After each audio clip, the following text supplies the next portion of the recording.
तो जनाब, दस्तखत की इतनी ही अहमियत है और जिन दस्तखत की आज मैं बात कर रही हूँ वो निकाह के दस्तखत की बात है। कभी आपने ये देखा है दुल्हा और दुल्हन ने कहा हो कि हमने निकाह से पहले निकाहनामा पढ़ा है?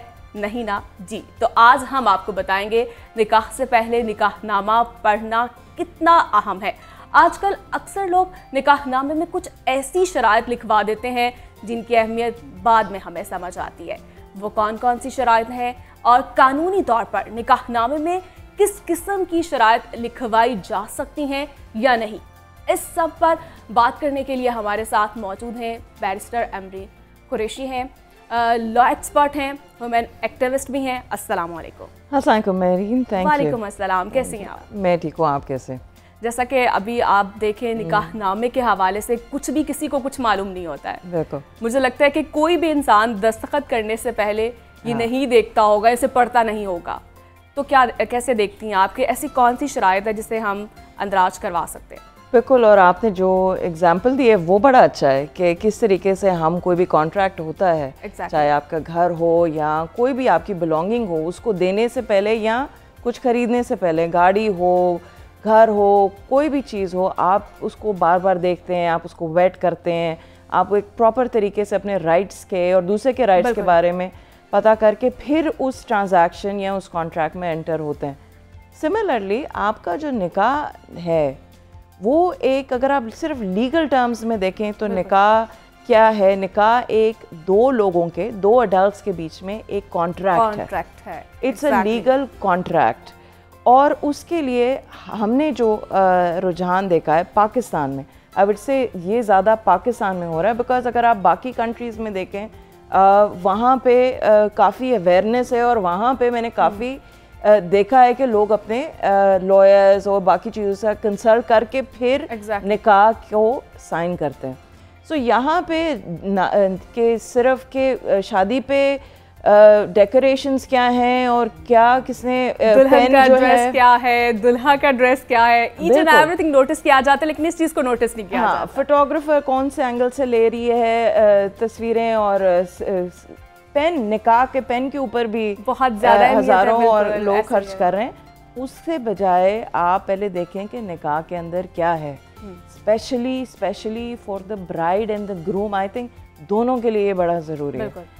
लड़की के लिए ज़्यादा, क्योंकि लड़की एक इंटायरली नई एनवायरनमेंट में जा रही है। उसकी शादी सिर्फ उस लड़के से नहीं होती, इन द सेंस कि वो एक पूरा एक नई एनवायरनमेंट अडॉप्ट करती है जो लड़के की होती है और उसकी फैमिली। मुझे नहीं लगता कि किसी भी दुल्हन ने अपना निकाहनामा पढ़ा होगा। इतना टाइम होता है? नहीं होना चाहिए। You see, this is very important. और अगर उस वक़्त अगर आप फॉर इंस्टेंस अगर आपने नहीं इतना टाइम, बड़ा ज़रूरी है कि शादी से पहले या निकाह के दिन से पहले आपके पास एक कॉपी हो।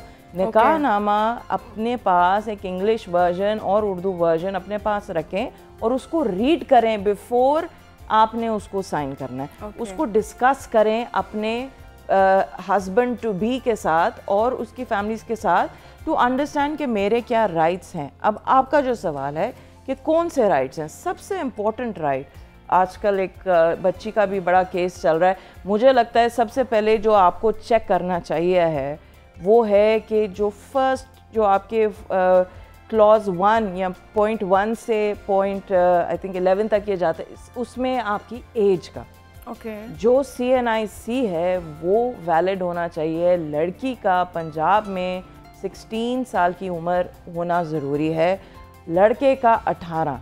अगर वो उससे कमतर उम्र में है तो वो एक शुरू में ही वो वैलिड निकाह नहीं होगा, वो इनवैलिड होगा और उसमें फिर जेल और इस टाइप की इम्प्रिजनमेंट्स हैं अकॉर्डिंग टू लॉ। ना सिर्फ जो ये निकाह करते हैं मगर वो लोग जो उनको करवाते भी हैं। So the first thing I think जो आप अपने राइट्स के बारे में करते हैं वो पहले ये कि वैलिड निकाह हो और लीगल एज हो टू गेट इनटू, यानी कि आप शादी करने के लिए आपको लीगली अलाउ किया जा रहा है। अब दूसरी जो चीज़ है वो है हक महर, जो क्लॉज 13 या पॉइंट 13 to 17 जो है, अगर आप निकाहनामा देखें उसमें वो आपके हक महर के ऊपर बात करते हैं। हक महर दो किस्म के होते हैं। हक महर बड़े एक और चीज़ जो हम देखते हैं, जैसे कि हम अभी डिस्कस कर रहे थे कि किस तरीके से हक में है हम निकाह नहीं पढ़ते, वैसे ही एक रूटीन में ये है कि अगर हम हक महर का नाम भी सुनते हैं मैरिजेस में, वो एंड ऑफ द मैरिज यानी कि डिवोर्स के टाइम पे या खुला के टाइम पे हक महर का नाम सुनते हैं, शुरू में नहीं करते। जबकि हक महर का आइडिया या उसका मकसद ही यही है कि आप या तो फ़ौरन यानी कि प्रॉम्प्ट जिसको डावर कहते हैं शादी के टाइम पे दे दें, या ड्यूरिंग द मैरिज जो है ऑन रिक्वेस्ट, जैसे ही लड़की कहेगी कि भाई मेरा जो डिफर्ड डावर है वो जो है आप पे कर दें, तो आप उसको आपको करना पड़ेगा। हक महर के अलावा किस किस्म की जो शर्त है वो लिखवाई जा सकती है? हक महर के अलावा आपके पास जो मुझे पता है जिसको आप हाईलाइट करना चाह रही हैं मैं उसको आहिस्ता आहिस्ता उसमें जा रही थी, वो है क्लॉज 20। ठीक है, मगर उसके अलावा भी कुछ हैं जिसके ऊपर मैं बात करना चाहूँगी इसके बाद। मगर क्लॉज 20 जो है वो है गारंटीज के बारे में। नॉर्मली खवातीन को नहीं पता होती है, ऐसी बात है, ये पता होनी चाहिए, ऐसी अवेयरनेस होनी चाहिए। बिल्कुल। सो क्लॉज 20 क्या करता है, या पॉइंट 20, मैं उसको क्लॉज नहीं कहूँगी टू मेक इट मोर ले पर्सन के लिए। सो क्लॉज 20 कहता है क्या गारंटीज चाहिए आपको, और उसमें सिर्फ ये नहीं है कि उस खाने में आप लिखें, आप एक स्टैम्प पेपर पे पूरा एक प्रॉपर कॉन्ट्रैक्ट उसके साथ अटैच कर सकते हैं। अब क्या कर सकती है औरत? औरत अपनी कोई भी चीज़, जैसे कि औरत एक वर्किंग वुमन है एट द टाइम ऑफ शादी और वो चाहती है कि वो कंटिन्यू करे, वो जो शराइत हैं वो वहाँ पे लिखवाएगी कि मुझे अलाउ किया है मेरे हस्बैंड ने कि मैं अपना काम कंटिन्यू करूँ। उसके बाद अगर उसके पास कोई मेंटेनेंस उसको चाहिए, मेंटेनेंस इन द सेंस कि मेरी जो है मंथली जो नानो नफ़का है मेरा, वो 25,000 30,000 पे वो मुझे अदा करे, वो भी लिखी जाएगी।